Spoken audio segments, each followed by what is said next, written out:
This is the last video of this human organics tutorial series. Even though we've already finished the human organic, technically, we are going to finish off the build by completing the surroundings because this is not a very complete looking build at this point, so that is what we're going to focus on in this video.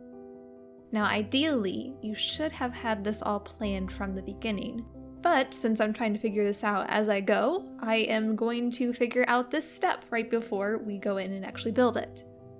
In order to get this build looking more complete, I like to give it some kind of surroundings or a setting for this figure to be standing in, otherwise there's no purpose to it. She's literally just standing there, there's nothing going on around her. So in order to make the build just feel more complete, I'm going to give her some surroundings, whether it be just a little path for her to be walking on, some plants and things like that. That's what we need to figure out.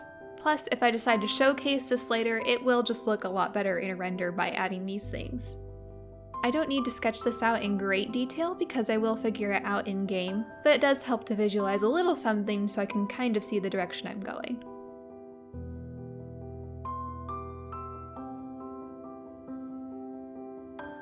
I'm going to start by making the base of the organic, and this is something you'll need to consider when figuring out the height of your organic.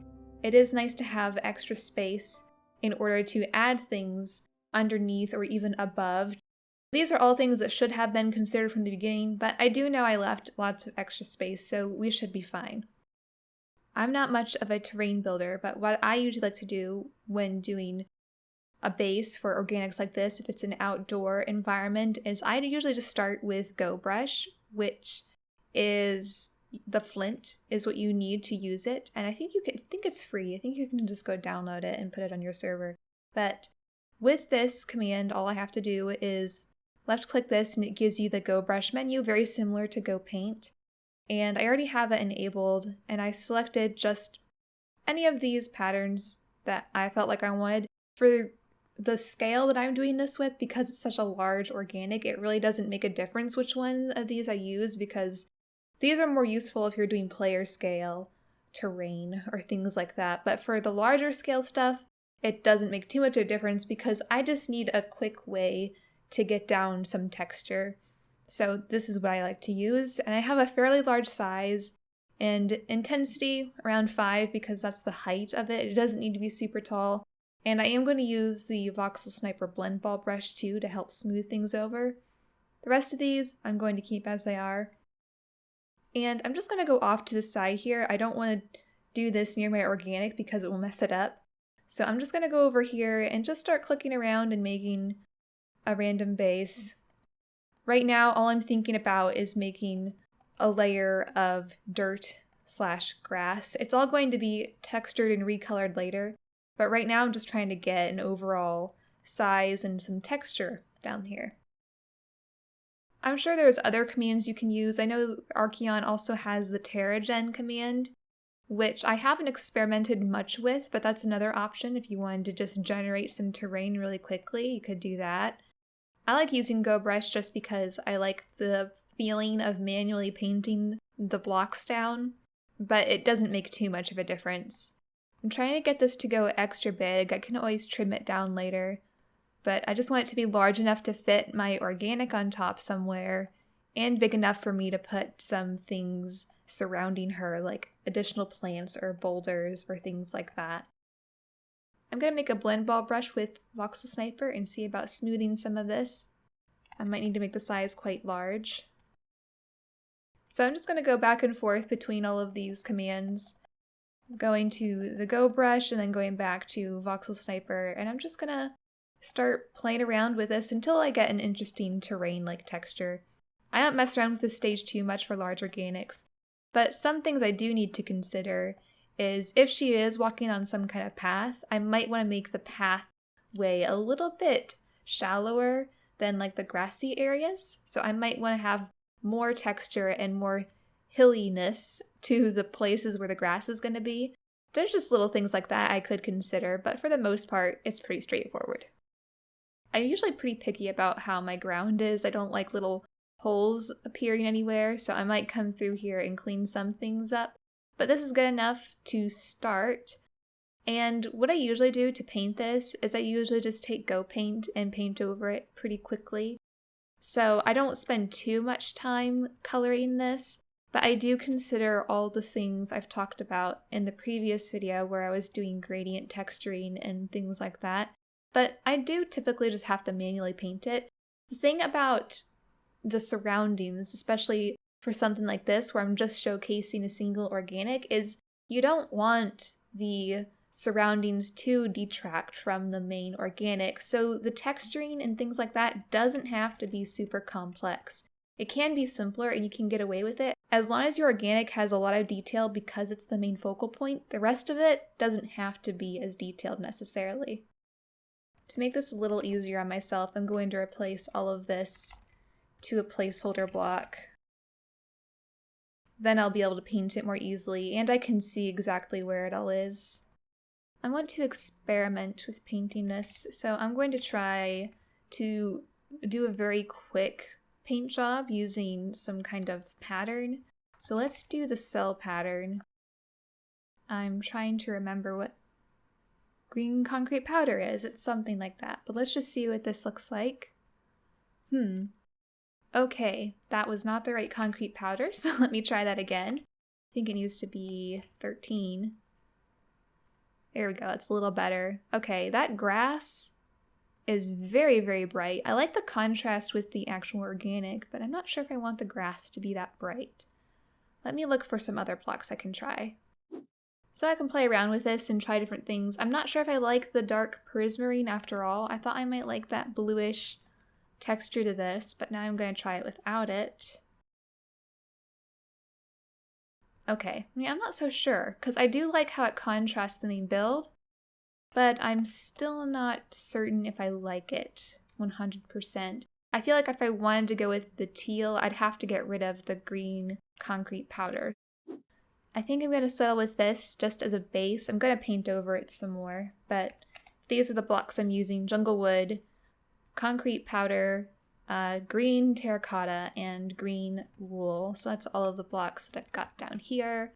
Okay, so I'm going to start with this, and right now I'm just using jungle wood as the dirt texture, but I do want to mix in some other dirt colors as well. I'm going to start by doing this. I need to find another good block to use, maybe stripped spruce. I don't know if I want it to be a darker look or a little bit lighter. And yeah, I might just experiment with painting a bit. I might also paint these one at a time instead of together as a splatter because I don't like that noisy texturing there.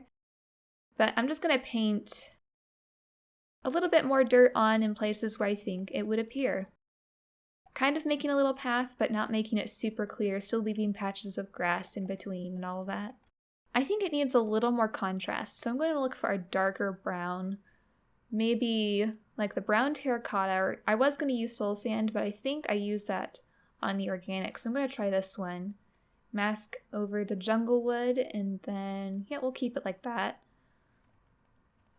And we'll just add a little bit of variation. Kind of like we're texturing now just the dirt portions and making it a little bit darker on the edges wherever it touches the grass.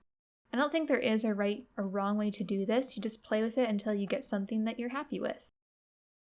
I have this much textured, but now I need to copy the organic over and make sure it's big enough. I actually should have made sure it was big enough before, but I think, looking at this from the top-down view, I think it's plenty big, although I didn't give myself much space to add extra things, so that's something you're going to have to consider depending on how many things you want to add in the surroundings. You might have to make the platform bigger, but we'll start with this and see how it works. So let me select around my whole organic. And of course, I'm just going to copy her.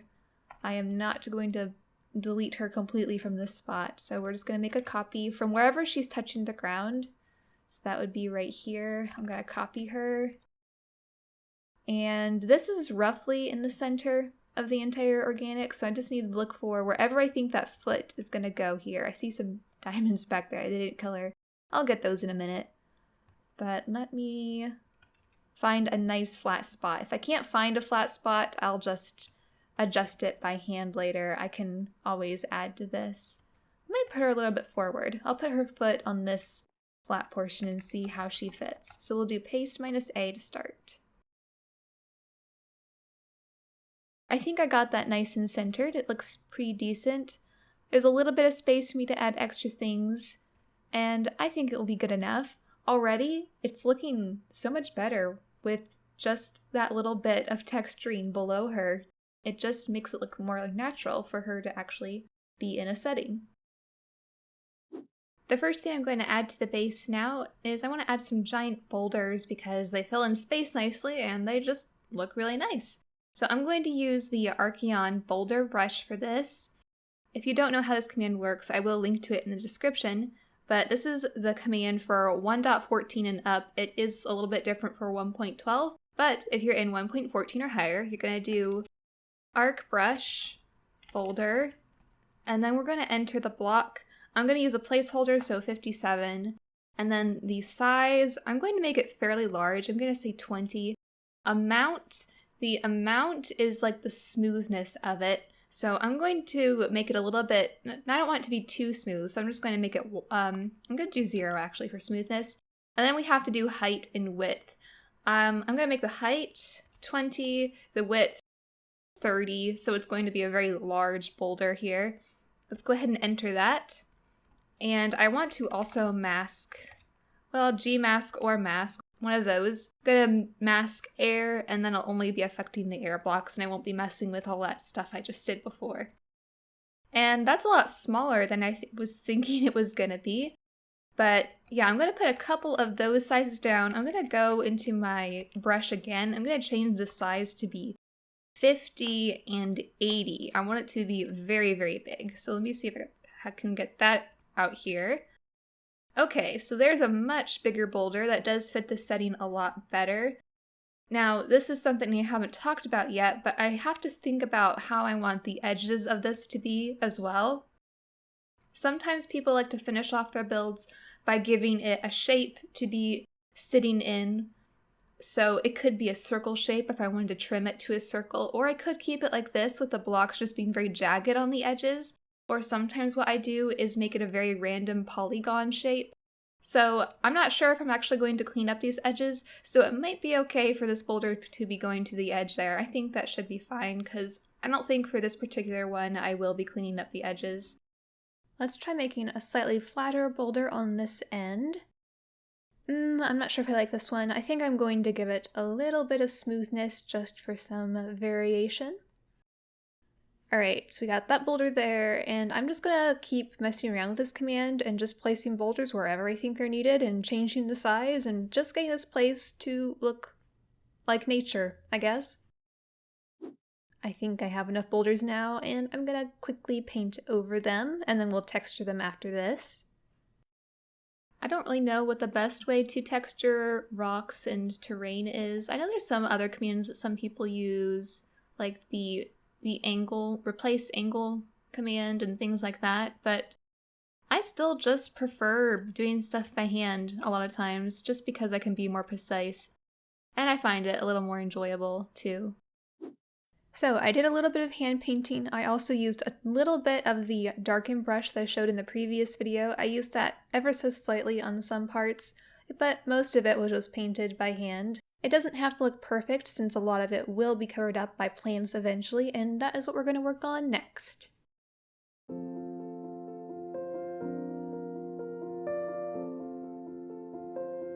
I didn't allow a lot of space for a bunch of plants, but I did have at least enough space to make one fern. This is the second time I have built a fern, so I'm starting to get the grasp of how to actually build these. Basically what it is a combination of using the curve command and then I'm using loft to create the leaves, and I just keep adding more and more leaves until I get a nice full fern. Then I can paste that onto my base, and it looks like I don't have enough space to put a second one, but one is good enough, one is better than nothing. I do want to have a little bit of color just to make it more interesting, so I'm going to make some tall yellow wildflowers. I don't even know what these are, they're just tall yellow flowers.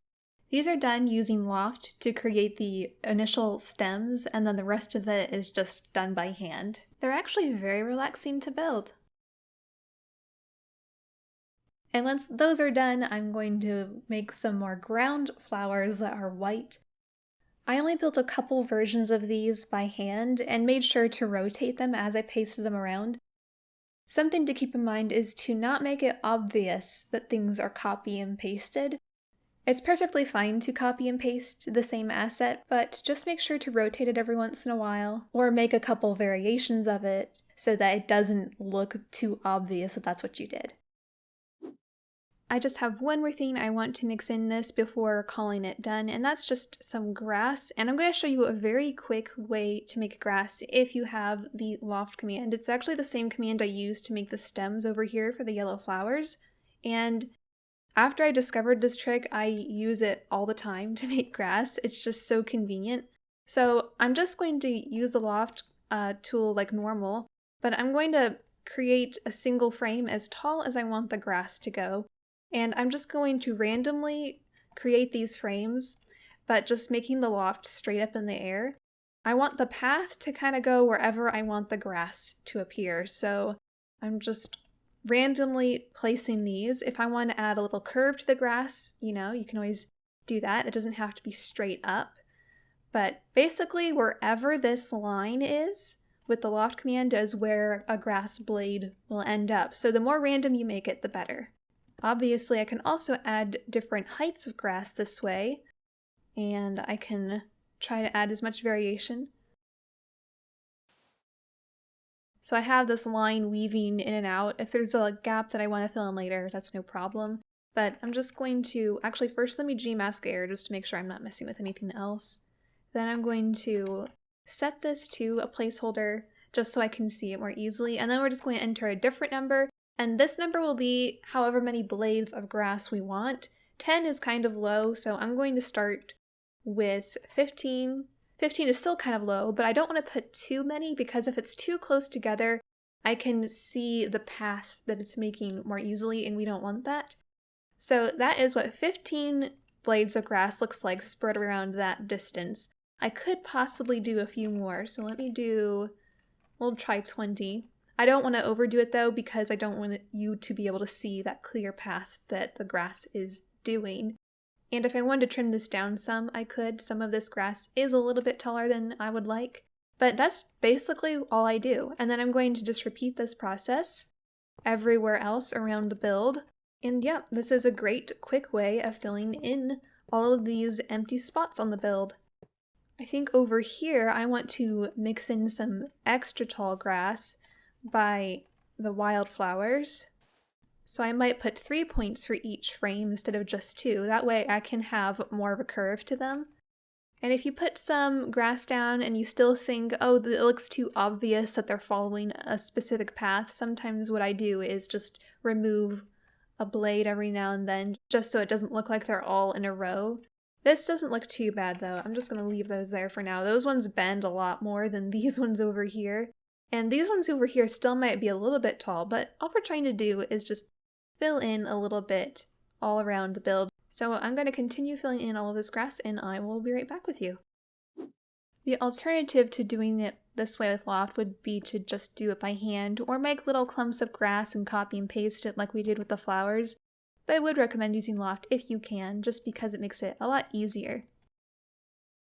You can have as much grass or as little grass as you want, or even no grass. It's all up to you, but here is just a look at how much grass that I have placed in. It's very sparse, but I didn't want it to overwhelm or anything. I'm just putting it here for demonstration, and now I'm just going to quickly color all of it.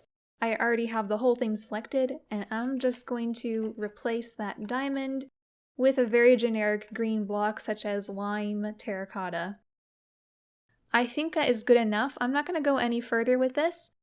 That just gives you a little bit of a demonstration on what you can do for a base. I feel like most of the time I do end up doing things that involve plants just because I enjoy building plants and I like how it always looks with the organic. It's very subtle, the difference with the grass, but I think it looks really nice. I do believe I have finally reached the end of this series. I don't think there's anything else I could add.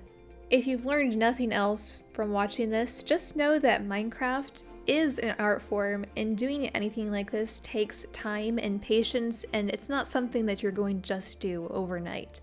But the more you practice it, then you'll be able to look back on all of your older projects and just see exactly how much progress you have been making, whether you realize it or not. Over time, you just develop that eye for what looks good and what doesn't, and there's nothing that can really help you with that other than experience and practice. Processes may change, and I may not do everything the exact same way that I have shown in this series forever, but if nothing else, I hope it gives you an idea of what is possible. I wish you all the best of luck on your building journey, and I hope to see you again in some future videos. Bye!